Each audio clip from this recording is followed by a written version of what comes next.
আসসালামু আলাইকুম। চলে আসলাম আজকে আলাদাভাবে। আজকে সারা বাড়ি ফাঁকা। বাড়িতে আমার ওয়াইফ সন্তান কেউ নাই, সবাই বাবার বাড়ি গেছে। তা আজকে একটা বিরাট বিপদে পড়েছি। সে বিপদ হচ্ছে যে ব্যাচেলার মানুষ আজকে আমি, হ্যাঁ। তো সেই ক্ষেত্রে ব্যাচেলাররা সাধারণত কিভাবে জীবনযাপন করে, বিশেষ করে রান্নার কাজটা, সেই রান্নার কাজটা আজকে চলুন দেখি কি রান্না করা যায় আর কি খাওয়া যায় আজকে রাতে, সেই বিষয়ে একটা ব্লগ ভিডিও হয়ে যাক না। আমার সাথেই থাকুন, একটু দেখুন আমি কি করি আজকে, ঠিক আছে? চলুন রান্নাঘরে যাওয়া যাক সবার প্রথমে। বেডরুম থেকে শুরু করে একেবারে রান্নাঘর পর্যন্ত, ঠিক আছে? তো চলুন রান্নাঘরে যাওয়া যাক। এই যে রান্নাঘর, কি রান্না করা যায় দেখা যাক। কি যে রান্না করব সহজ পদ্ধতিতে যেটা হয়, দিস ইজ মুগবেন, হ্যাঁ, মসুরের ডাল। মসুরের ডাল নেব, চাল নেব, ঝাল পেঁয়াজ কাটবো। শুরু করি কাটাকাটি, তা নাহলে দেরি হয়ে যাবে। হ্যাঁ, যা দিয়ে পারবো তাই রান্না করে খাবো আজকে। আমি ভাই বসে পড়েছি। আলু কেটে নিই। হ্যাঁ, খিচুড়ি রান্না করি। খিচুড়ির মধ্যে যদি একটু আলু দেওয়া যায় তাহলে মন্দ হয় না, কেমন বলুন? একটু আলু দিই, তারপরে আর কি দেওয়া যাবে, পেঁয়াজ দিতে হবে। কোনো কিছু যদি আমার দিতে বাদ পড়ে যায় অবশ্যই একটু বলে দিবেন যে এটা বাদ পড়লো, হ্যাঁ। আর নেক্সট টাইমে আবার রান্না করতে তাহলে আমার জন্য অনেকটা সুবিধা হবে। কিভাবে কাটতে হয় জানি না, ইচ্ছা মতো কেটে নিচ্ছি। হ্যাঁ, যত ছোট ছোট করা যায় ততই মঙ্গল। এই যে ছোট ছোট করে কেটে নিচ্ছি। আলু আবার পড়ে যাচ্ছে, এমনিই তো কাটাকুটো খুব একটা ভালো পারি না, আগে পারতাম অনেক, বয়স হয়ে যাচ্ছে তো দিন দিন, সেই জন্য একটু সব পড়ে যাচ্ছে। This is too much. হ্যাঁ, পড়ে গেলে হবে, আবার কুড়িয়ে নেব, দরকার কাঁচা খেয়ে ফেলবো, তবু শিকার। পেঁয়াজ ছিলা খুব কষ্টের কাজ, ছিলতে অনেক কষ্ট লাগে। আবার ছিলতে গিয়ে পেঁয়াজ এমনি দামি জিনিস এখন বর্তমানে, হ্যাঁ। তো 120 টাকা কেজি পেঁয়াজ। তো পেঁয়াজটা কাটাকুটো করতেও একটু কেমন জানি লাগে, একটু বাদ পড়ে গেলে মনে হয় যে পয়সা নষ্ট হলো। ঠিক আছে, চলুন কাটাকাটি তো হলো, পেঁয়াজ আর আলুটা কেটেছি। এটা বেগুন দিলে কেমন হয়? বেগুন দিলে ভালো হয় না? চলুন ফ্রিজে বেগুন আছে কিনা দেখে আসি, আমার সাথেই চলুন।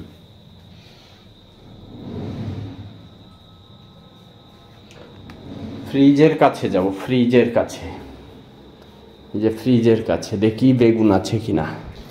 থাকিস, খুলেছি, আন্ডা আছে, আন্ডা। এই বরবটিও দেওয়া যায়, বরবটি আছে তো।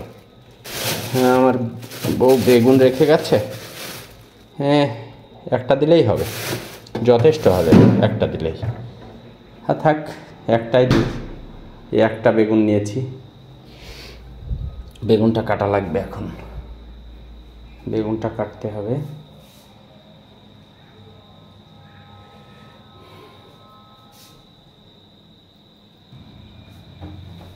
বেগুনটাও কেটে নিই।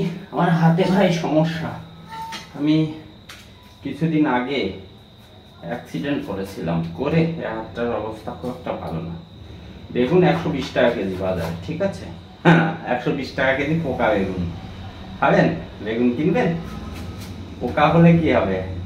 পোকাটুকু বাদ দিব, বাকিটুকু নেব, দেখি। হ্যাঁ, গুড, আর পোকা নাই, বাদ দিয়ে দিচ্ছি। তাহলে 120 টাকা কেজি বেগুন কিনে যদি বেগুন পোকা হয় তাহলে কেমনটা লাগে?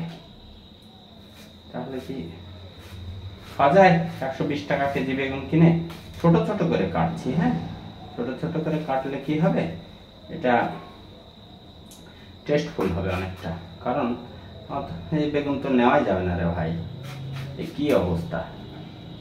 150 টাকা কেজি পড়ে যাচ্ছে, তারও বেশি পড়ছে।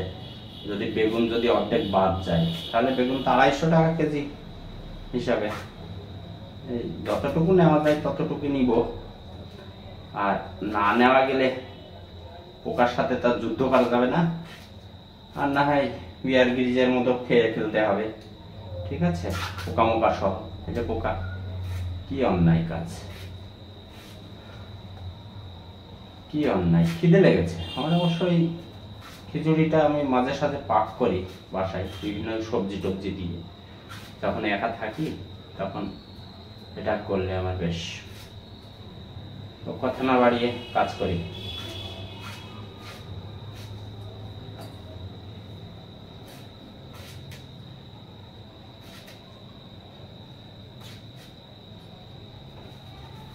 এখন চাল টাল ধোয়ার পালা, চাল টাল ধুতে হবে।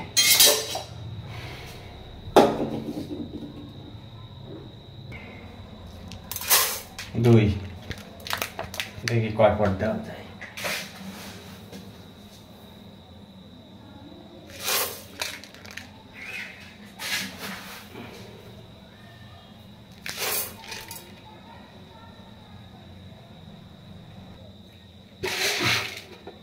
ডাল, দিস ইজ ডাল। ডাল কি বেশি হয়ে গেল? অনেক বেশি হলো। থাক, একটু ডাল খাওয়া ভালো, শরীরের জন্য উপকার, অনেক পুষ্টিকর, হ্যাঁ, ও সুস্বাদু। ধুয়ে নিই।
রাইস কুকারে দিয়েই রান্না হবে। এগুলা ঢেলে দিলাম, ঠিক আছে, একবারে। আমি কোনো ঝামেলা জড়াতে চাই না, এই জন্য একবারে সব কিছু কমপ্লিট করে দেব।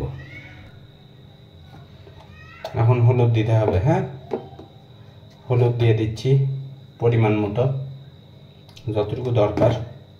আর কাঁচামরিচের বর্তমানে 400 টাকা কেজি, ঠিক আছে, সেজন্য আমি শুকনা লঙ্কার গুঁড়া দিয়ে দিলাম। শুকনা লঙ্কা, আমি একটু ঝাল বেশি পছন্দ করি, তো এই জন্যে মরিচের পরিমাণটা বেশি দিয়েছি। এখন একটু পরিমাণ মতো তেল দিয়ে নেবেন, ঠিক আছে, পরিমাণের বেশি অবশ্য দিবেন না। আর বেশি তেল খাওয়া ঠিক নয়। তেল বেশি খেলে শরীরে নানান ধরনের সমস্যা দেখা দিতে পারে। ও, একটা জিনিস তো দিতে ভুলেই গেছি, সেটা হলো লবণ, যেটা ছাড়া কোনোভাবেই টেস্ট আসে না। এই যে পরিমাণ মতো লবণ দিয়ে নিচ্ছি, হ্যাঁ। আপনারা যতটুকু পরিমাণে নেবেন, অবশ্য খিচুড়িতে লবণ একটু কম হলে সমস্যা নাই, পরবর্তীতে লবণ একটু অ্যাড করে খেয়ে ফেলা যায়, ঠিক আছে। এখন পানি ঢালার পালা। আমি কিন্তু ব্যাচেলার মানুষ, আগেই বলে দিচ্ছি, কোনো কষাইনি পাকড়াইনি, ইচ্ছা মতো দিয়ে দিচ্ছি, ঠিক আছে। এখন এই যে পানি দিয়ে দিচ্ছি, পানি পরিমাণ মতো। আমি একটু বেশিই দিচ্ছি, কারণ হলো আমি খিচুড়িটা পাতলা করে রান্না করতে চাচ্ছি, পাতলা করে খাবো, হ্যাঁ, যাতে হজমটা তাড়াতাড়ি হবে, আবার বেশি খিদা লাগবে। ব্যাচেলার মানুষের ঘন ঘন ক্ষুধা লাগলে ভালো। আর কোন লাইন দিতে কোন লাইন দিচ্ছি, এখন লাইন দিয়ে দিব, হ্যাঁ, দিয়ে দিলাম, লাইন অন। আবার কিছুক্ষণ পরে এসে আমি দেখছি যে কীভাবে রান্নাটা হচ্ছে বা কেমন হলো, ঠিক আছে। সে পর্যন্ত সঙ্গে থাকুন। সঙ্গে কি থাকবো, চলুন একটা ট্রেনের ভিডিও দেখে তারপরে আবার শুরু করি এই রান্না বাড়া।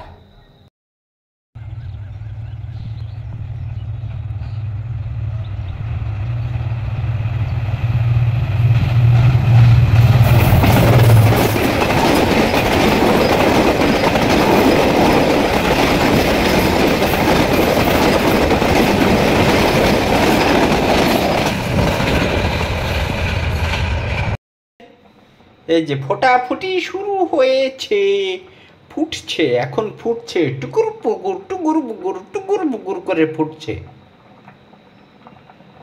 ছবিতে মিজু আহমেদ না সাদেক বাচ্চু যেন বলেছিল, তোরা খিচুড়ি রান্না দেখেছিস কিভাবে চাল ডাল তেল লবণ এইগুলা দিয়ে ঘুঁটি ফেলায়? হ্যাঁ, খিচুড়ি রান্নাটা হলো ঠিক সেই ঘুঁটি ফেলানো। এই যে ঘুঁটি ফেলাইছি পুরা, হ্যাঁ, হচ্ছে একটু ঘুঁটি ঘাঁটি দিলাম, এর পরের পর্বে হবে খাওয়ার পালা। ঠিক আছে, বেগুনগুলা সেদ্ধ হোক, ততক্ষণ চলুন আরেকটু ঘুরে আসি ছোট্ট একটা বিনোদন দেখে। ঢাকনা তুলে দেখতে হবে মামু কতদূর রান্না হলো। হ্যাঁ, রান্না কমপ্লিট। সিদ্ধ হলো নাকি হলো না সেটা বলতে পারছি না। রান্না করেছি, খিচুড়ি হয়ে গেছে, এখন খাবারের পালা। ঠিক আছে, শুরু করি, চলুন দেখা যাক। আরে দোস্ত, পিকচার अभी बाकी है मेरी दोस्त, देखना पड़ेगा कैसा होगा। হ্যাঁ, চলুন দেখি খাওয়াটা। পরিবেশন।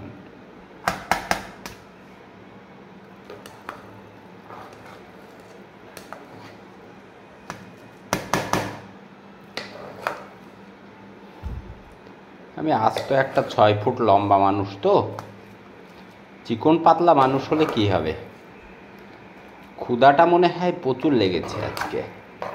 এক হাঁড়ি খাওয়া যাবে সম্ভবত আজকে, দেখা যাক। এতটুকুই নিই, আগে ভালো লাগে কিনা সেটা দেখতে হবে। আরেকটু নিই, নিজে হাতে রান্না বলে কথা। আমি অবশ্য খিচুড়ি অন্য কিছু দিয়ে খেতে পারি না। ঠিক আছে, আমার জন্য লাগবে কি, এই যে পেঁয়াজ একটু নিয়ে নিলাম। কাঁচা পেঁয়াজ তো আমাকে নিতেই হবে, না নিলে খেতে পারবো না। সেই সাথে নিয়ে নিচ্ছি 3টা আস্ত লঙ্কা পোড়া। ঠিক আছে, আর পরিমাণ মতো নামক মানে লবণ, একটু লবণ নিয়ে নিচ্ছি, লবণ। আর সেই সাথে রয়েছে খাঁটি সরিষার তেল, মাস্টার্ড অয়েল। হ্যাঁ, চলুন খাবার স্বাদটা তো দেখতে হবে। আমি অবশ্য ঘরে ছাড়া খেতে পারি না, ঠিক মতো শান্তি হয় না যে ঘরে নিয়ে আসছি। বেডরুমে বসে বসে হবে খাওয়া, দেখা যাক কেমন হয়েছে। চালটা খুব একটু সেদ্ধ কম হয়েছে, হ্যাঁ, আর গরম প্রচুর, তবে স্বাদ লাগছে। দাঁতের নিচে কুটুর কুটুর করে চাল চাল ভাব লাগছে, আর স্বাদ লাগছে সেই অমৃত, একেবারে অমৃত। আহা হা হা হা হা, আহা হা। যারা ব্যাচেলর আছেন অবশ্যই এভাবে ট্রাই করবেন। আমার ভিডিওটা দেখার জন্য এবং আমার সঙ্গে থাকার জন্য আপনাদের সকলকে জানাচ্ছি আন্তরিকভাবে ধন্যবাদ। ভালো থাকবেন সবাই, আল্লাহ হাফেজ।